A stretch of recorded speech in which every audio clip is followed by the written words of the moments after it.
This channel does not promote any violent, harmful, or illegal activities. All content provided by this channel is meant for an educational purpose only. এদিকে রাজ্য সরকারি চিকিৎসকের সংখ্যা কত? Junior ডাক্তারদের তথ্যকে অর্ধসত্য বলে দাবি দেশ বাঁচাও গণমঞ্চের তরফের চিকিৎসক সিদ্ধার্থ গুপ্ত বলেন যে রাজ্য সরকারের হাতে ডাক্তার আছে 16 থেকে 18,000, যার মধ্যে ক্লিনিক্যাল ডাক্তার রয়েছেন 12 থেকে 13,000। জুনিয়র ডাক্তারদের তরফে বলা হয়েছিল রাজ্যে 93,000 চিকিৎসক স্বাস্থ্য ব্যবস্থার সঙ্গে জড়িত, যার মধ্যে জুনিয়র ডাক্তারদের সংখ্যা মাত্র 7,500। দিনে দুবার ব্যবহার করো স্টপেজ ক্রিম আর নিজেকে রাখো evergreen Keya Seth aroma therapy stoppage cream আর খুঁজে পাও নতুন আমিকে। 93,000 ডাক্তারই কি পশ্চিমবঙ্গ সরকারের হাতে আছে? আর তার 2% জুনিয়র ডাক্তার? সম্পূর্ণ অমৃত ভাষণ। অ্যাকচুয়ালি রাজ্য সরকারের হাতে ডাক্তার আছে 16,000 মতো, ধরুন 18। এর মধ্যে প্রায় 5,000 ডাক্তার হচ্ছেন শিক্ষক ডাক্তার, ক্লিনিক্যাল লাইনের ডাক্তার হচ্ছেন 12 থেকে 13,000, আর জুনিয়র ডাক্তার হচ্ছেন 6 থেকে 7,000। এটা প্রায় 30 থেকে 50%। জুনিয়র ডাক্তারদের বাদ দিয়ে হসপিটাল চলে, এটা আপনারা যখন বলছেন তাহলে এটাও আপনারা মেনে নেবেন ভবিষ্যতে যে জুনিয়র ডাক্তার রাখার কোনো দরকার নেই। এই রাজ্যে 93,000 সিনিয়র ডাক্তার আছে, মাত্র 7,500 জুনিয়র ডাক্তার আছে। রাজ্য সরকারকেই জবাব দিতে হবে যে এমন পরিষেবা আপনি বানিয়েছেন যেখানে মাত্র 7,500 জুনিয়র ডক্টর যদি আন্দোলনে বসে পড়ে তাহলেই যদি পরিষেবা ভেঙে যাচ্ছে। এই পরিষেবা নিয়ে আমাদেরও মনে কোশ্চেন আসা উচিত, আর ওনাদের মনে এতদিন কেন আসেনি সেটা নিয়ে আমার মনে এখন সন্দেহ। আমরা একটা লড়াইয়ের দিকে এগিয়ে যাচ্ছি। এহেন অবস্থায় যদি আমাদের কাজের জায়গায় ফিরে যাওয়ার কোনো জায়গা করে দেওয়া হয়, যদি সেই জায়গাটাকে সেভ করে দেওয়া হয়, আমরা কাজে ফিরে যেতে চাই। যেই মুহূর্তে ওই জায়গাটাকে সেভ করে দেওয়া হবে, আমরা সেই মুহূর্তে আমাদের 5খানা দাবি ফুলফিল হলেই আমরা কাজে। জুনিয়র চিকিৎসকদের বক্তব্য আপনাদের শোনালাম। এদের বক্তব্য বা এদের দেওয়া তথ্যকেই কোট আনকোট অর্ধসত্য বলে দাবি করছে দেশ বাঁচাও গণমঞ্চের তরফে চিকিৎসক সিদ্ধার্থ গুপ্ত বলছেন যে রাজ্য সরকারের হাতে ডাক্তার আছে 16 থেকে 18,000, যার মধ্যে ক্লিনিক্যাল ডাক্তার রয়েছে 12 থেকে 13,000।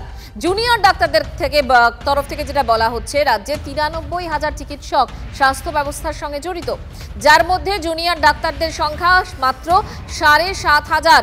আর সেই 7,500 জুনিয়র ডাক্তার যখন আন্দোলনে বসেছেন তখনই স্বাস্থ্য পরিষেবা ভেঙে পড়েছে। তাহলে এই স্বাস্থ্য পরিকাঠামো নিয়েই প্রশ্ন তুলছেন জুনিয়র চিকিৎসকরাও।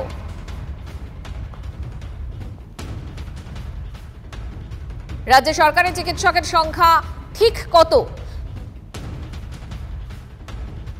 চিকিৎসক সংগঠনের নেতা মানুষ গুমটা এই মুহূর্তে আমাদের সঙ্গে রয়েছেন। ডক্টর গুমটা, মঞ্জিরা কথা বলছিলাম, একটা বিষয় সামনে আসছে, গণমঞ্চ, একটা দেশ বাঁচাও গণমঞ্চ, সেই মঞ্চে দাঁড়িয়ে চিকিৎসক সিদ্ধার্থ গুপ্ত বলছেন যে সরকারের হাতে 16 থেকে 18,000 চিকিৎসক রয়েছে, যার মধ্যে ক্লিনিক্যাল ডাক্তার 12 থেকে 13।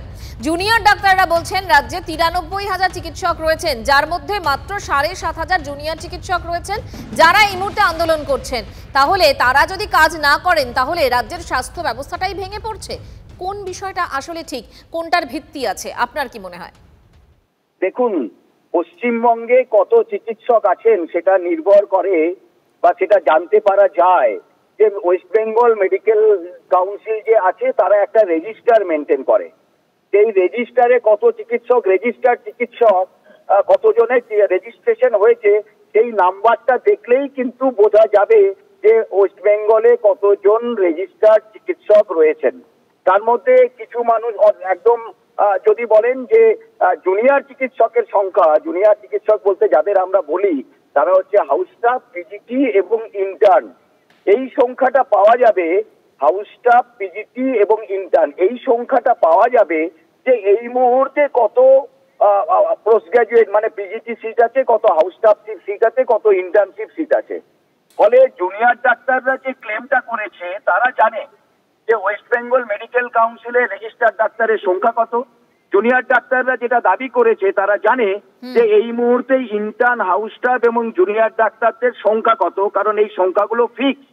এটা এখন মানে এই বছরের জন্য ফিক্স, সামনের বছর যদি তার সংখ্যা বাড়ে তাহলে বাড়তে পারে।